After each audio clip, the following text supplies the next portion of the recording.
হতাশাগ্রস্ত হয়ে বান্দা যখন কাঁদতে থাকে আর ডাকতে থাকে, ইয়া আল্লাহ, ইয়া রহমান, ইয়া রহিম, ইয়া হাইয়ু, ইয়া কাইয়ুম।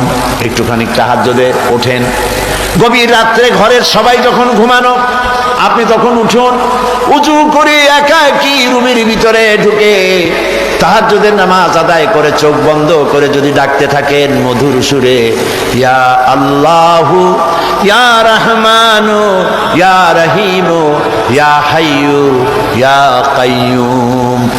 আল্লামা ইকবাল বলেছেন, দিল সে जो बात निकलती है असर रखती है पर नहीं मगर ताकते परवाज रखती है। দিল থেকে যে কথা উচ্চারিত হয়, মুখের কথা আর মনের কথা ভিন্ন রকম।